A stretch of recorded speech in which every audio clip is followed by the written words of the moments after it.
বিএনপির যুগ্ম মহাসচিব সালাউদ্দিন আহমেদের নিখোঁজ হওয়ার ঘটনায় ক্ষমতাসীন সরকার সরাসরি জড়িত বলে অভিযোগ করেছেন বাংলাদেশ ফেডারেল সাংবাদিক ইউনিয়ন বিএফইউজের সভাপতি শওকত মাহমুদ। তিনি বলেছেন, নিখোঁজ সালাউদ্দিন আহমেদকে খুঁজে বের করা সরকার ও তার আইন শৃঙ্খলা বাহিনীর দায়িত্ব। এর জন্য সরকারকে জবাবদিহি করতে হবে। রাজধানীর গুলশানে সালাউদ্দিন আহমেদের বাসভবনে সোমবার দুপুরে বাংলাদেশ সম্মিলিত পেশাজীবী পরিষদের একটি প্রতিনিধি দল তার পরিবারকে সমবেদনা জানাতে গেলে শওকত মাহমুদ উপস্থিত সাংবাদিকদের সাথে আলাপকালে এসব কথা বলেন।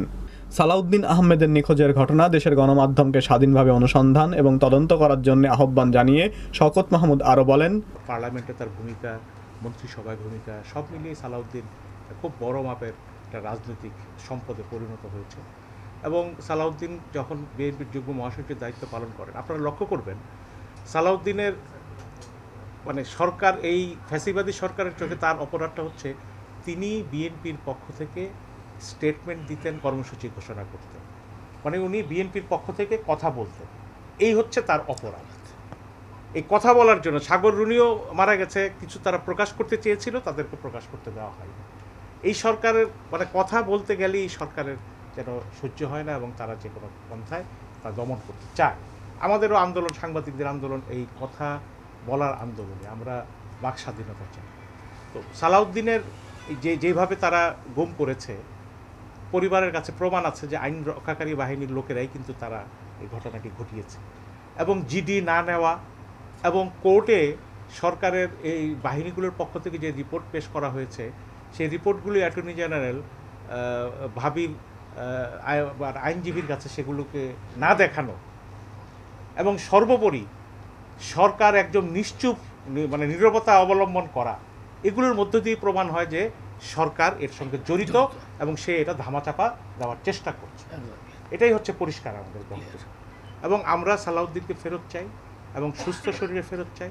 এবং যদি কোনো ধরনের কোনো দুর্ঘটনা ঘটে থাকে, আমরা আল্লাহর কাছে প্রার্থনা করি কোনো দুর্ঘটনাই ঘটেনি, সরকারের কাছেই আছে এবং ফেরত আসবে।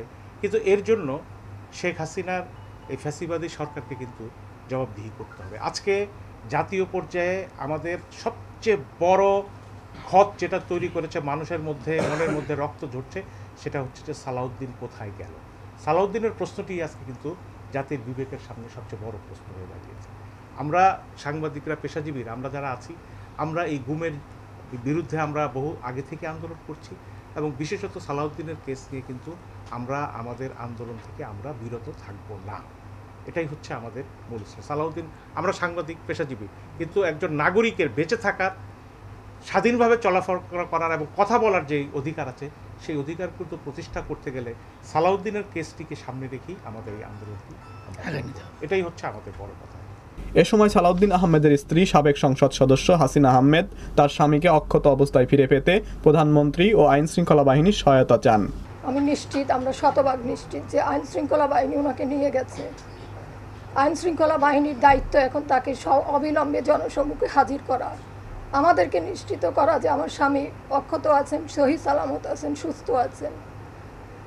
আমি সর্বমহলের সকলের সহযোগিতা কামনা করে আসছি। বারবার সকলের কাছে একটি নিবেদনায় বা আবেদন জানিয়েছি যে আমাকে আমার স্বামীকে ফিরিয়ে দেয়া হোক, তার নামে মামলা থাকলে তাকে কোর্টে হাজির করা হোক। কিন্তু এইভাবে একজন মানুষকে তুলে নিয়ে যাবে আর অস্বীকার করবে, এটা তো হতে পারে না।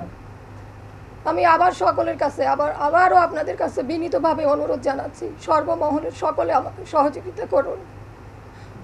আমি যেন আমার স্বামীকে ফিরে পেতে পারি, আমার বাচ্চারা যেন তাদের বাবাকে ফিরে।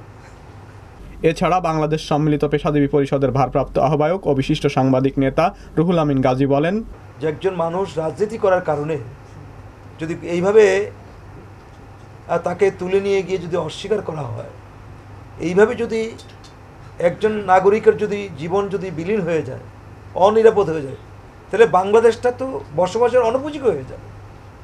বিশ্বের মানুষের কাছে, বিবেকের কাছে আমরা কি জবাব দেব? এই ঘটনাটিকে কীভাবে নিব?